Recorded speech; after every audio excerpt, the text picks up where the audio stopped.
Pengertian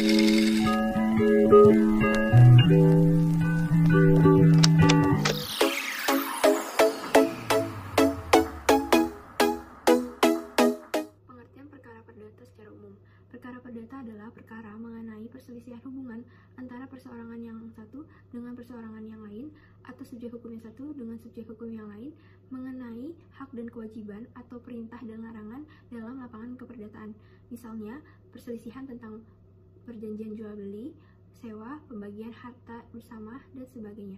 Hukum perdata menurut para ahli. Yang pertama ada Prof. Sudikno Mertokusumo. Pengertian hukum perdata menurut Prof. Sudikno Mertokusumo, hukum perdata adalah keseluruhan peraturan yang mempelajari tentang hubungan antara orang yang satu dengan orang lainnya, baik meliputi hubungan keluarga dan pergaulan masyarakat. Yang kedua, ada CST Kansil. Pengertian hukum perdata menurut Kansil, hukum perdata adalah rangkaian peraturan-peraturan hukum yang mengatur hubungan antar orang satu dengan yang lain, dengan menitikberatkan kepada kepentingan perseorangan.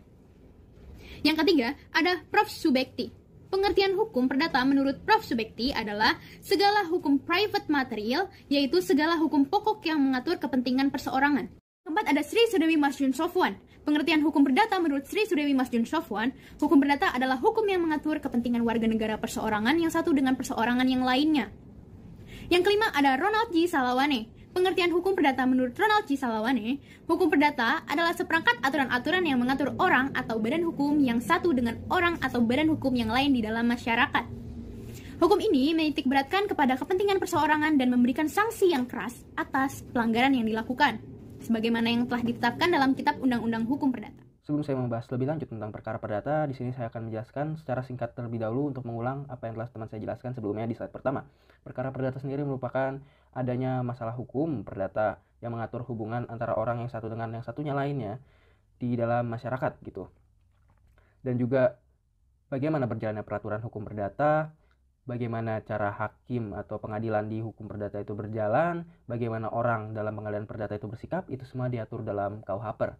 Di mana di KUHP dalam perkara perdata itu ada pihak yang terlibat. Yang terlibat itu adalah penggugat dan tergugat. Dan untuk sumber hukum perdata sendiri itu ada Herzina Inland Reglement atau HIR yang sekarang diterjemahkan menjadi Reglemen Indonesia yang diperbaharui. Mediasi. Mediasi merupakan cara penyelesaian sengketa secara damai yang tepat, efektif, dan dapat membuka akses yang lebih luas kepada para pihak untuk memperoleh penyelesaian yang memuaskan serta berkeadilan. Seperti yang telah kita ketahui, mediasi merupakan tempat di mana para pihak dapat mendapatkan akses yang lebih luas dalam menyelesaikan perkaranya gitu ya. Pokoknya di sini tuh gak cuma dari hakim aja, di sini ada juga proses mediasi yang berasal dari luar. Dari sebelum yang telah saya bilang, proses mediasi memang dibagi menjadi dua, yaitu proses mediasi yang berasal dari pengadilan itu sendiri dan juga proses mediasi yang berasal dari luar pengadilan itu. Nah, di sini saya akan membahas proses mediasi yang berasal dari luar pengadilan itu terlebih dahulu. Untuk proses pengadilan mediasi yang berasal dari luar itu biasanya ditangani oleh mediator swasta, perorangan maupun sebuah lembaga independen alternatif. Untuk lembaga independen alternatif sendiri di Indonesia sudah ada ya. Untuk proses mediasi lembaga independen alternatif di Indonesia sudah ada Pusat Mediasi Nasional atau yang biasa disebut sebagai PMN. Nah, selanjutnya itu kita bakal ngebahas proses mediasi yang biasanya terdapat di pengadilan gitu ya, yang dimana sudah diatur dalam peraturan Mahkamah Agung Perma nomor 1 tahun 2008 yang mewajibkan ditempuhnya proses mediasi sebelum pemeriksaan pokok perkara perdata dengan mediatornya terdiri dari hakim-hakim gitu. Dan juga pengadilan negeri yang bertugas untuk menjadi mediator itu sedang tidak menangani perkara yang dimana dia sedang memediasikannya gitu, sehingga tidak ada berkepihakan ke salah satu pihak gitu. Oke, selanjutnya itu ada proses mediasi. Nah, di sini ada 4 tahap yang dimana saya akan jelaskan secara singkat. Tahap pertama itu penggugat mengajukan perkaranya ke pengadilan negeri. Setelah itu pengadilan negeri akan menunjuk majelis hakim. Setelah ditunjuknya majelis hakim, para pihak yang bersangkutan, penggugat dan tergugat itu bisa milih, di mana dikasih pilihan selama 1 hari. Mediatornya itu mau dari hakim atau non-hakim gitu. Yang pastinya kedua pihak tersebut, yang hakim dan non-hakim, sudah mendapatkan sertifikat sebagai mediator gitu. Dan apabila dalam 1 hari tersebut mereka masih belum bisa menentukan apakah dia harus memilih mediator yang hakim atau non-hakim, maka majelis hakim akan memilih para mediatornya itu dari para hakim gitu. Mulailah masa mediasinya, dan tugasnya para mediator ini untuk menyelesaikan masalah secara damai gitu ya, melalui proses mediasi. Dalam proses mediasi dibagi menjadi 5 tahap, yaitu pada tahap pertama, setelah penunjukan mediator, para pihak wajib menyerahkan fotokopi dokumen yang memuat duduk perkara, fotokopi surat-surat yang diperlukan dan hal-hal lain yang terkait dengan sengketa kepada mediator dan para pihak. Lalu pada tahap kedua, mediator wajib menentukan jadwal pertemuan untuk penyelesaian proses mediasi. Pada tahap ketiga, Pemanggilan saksi ahli dimungkinkan atas persetujuan para pihak, di mana semua biaya jasa ahli itu ditanggung oleh para pihak berdasarkan kesepakatan. Lalu pada tahap keempat, mediator wajib mendorong para pihak untuk menelusuri dan menggali kepentingan para pihak dan mencari berbagai pilihan penyelesaian yang terbaik. Dan pada tahap terakhir, apabila diperlukan, kaukus atau pertemuan antara mediator dengan salah satu pihak tanpa kehadiran pihak lainnya dapat dilakukan. Proses akhir mediasi. Jangka waktu proses mediasi di dalam pengadilan paling lama adalah 40 hari kerja dan dapat diperpanjang lagi paling lama 14 hari kerja. Jika mediasi menghasilkan kesepakatan, para pihak wajib merumuskan secara tertulis kesepakatan yang dicapai dan ditandatangani kedua pihak, di mana hakim dapat mengukuhkannya sebagai sebuah akta perdamaian. Apabila tidak tercapai suatu kesepakatan, hakim melanjutkan pemeriksaan perkara sesuai dengan ketentuan hukum acara yang berlaku. Oke, selanjutnya di sini saya akan membahas tentang gugatan, di mana saya akan membahas 3 poin: kompetensi relatif, perkuasa wakil, dan perkara gugur. Pertama saya akan membahas tentang kompetensi relatif terlebih dahulu. Untuk kompetensi relatif di sini sudah diatur dalam pasal 118 ayat 1 HIR, yang di mana di sini secara garis besar mengatur di mana persidangan akan dijalankan apabila penggugat dan tergugat berada di wilayah yang berbeda. Dan selanjutnya itu ada kuasa atau wakil. Dalam hal ini yang dimaksud adalah pengajuan kuasa atau wakil gitu ya, saat berhadapan dengan pengadilan gitu. Untuk bertindak sebagai kuasa atau wakil dan dari penggugat atau tergugat ataupun pemohon, seseorang harus memenuhi syarat-syarat. Di mana harus mempunyai surat kuasa khusus yang harus diserahkan di persidangan. Selanjutnya itu ada yang namanya perkara gugur. Perkara gugur apabila pada hari sidang pertama penggugat atau sumpah penggugat tidak datang meskipun telah dipanggil dengan patut dan juga tidak mengirim kuasanya yang sah gitu ya. Sedangkan tempat atas kuasa yang sah datang, maka gugatan digugurkan dan penggugat dihukum untuk membayar biaya perkara. Dalam gugatan terdapat putusan verstek, di mana putusan verstek merupakan putusan yang dijatuhkan oleh majelis hakim tanpa hadirnya tergugat dan tanpa alasan yang sah meskipun telah dipanggil secara resmi dan patut. Putusan verstek ini merupakan pengecualian dari acara persidangan biasa sebagai akibat ketidakhadiran tergugat atas alasan yang tidak sah. Putusan verstek hanya dapat dijatuhkan dalam hal tergugat atau para tergugat tidak hadir pada hari sidang pertama. Lalu selanjutnya ada tangkisan atau ekspresi. Ekspresi atau tangkisan adalah bantahan yang ditunjukkan kepada hal-hal yang menyangkut syarat-syarat atau formalitas gugatan, yaitu jika gugatan yang diajukan mengandung cacat atau pelanggaran formil dan tidak berkaitan dengan pokok perkara atau forwarding principle yang mengakibatkan gugatan tidak sah sehingga harus dinyatakan tidak dapat diterima atau inadmissible. Selanjutnya ada pencabutan gugatan.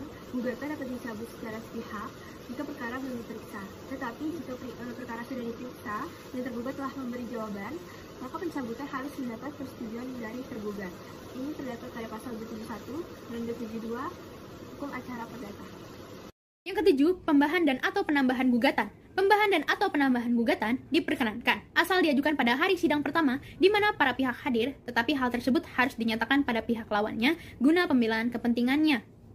Yang kedelapan, perdamaian. Jika kedua belah pihak hadir di persidangan, hakim harus berusaha mendamaikan mereka. Usaha tersebut tidak dapat terbatas pada hari sidang pertama saja, melainkan dapat dilakukan meskipun taraf pemeriksaan telah lanjut. Pasal 130 HIR.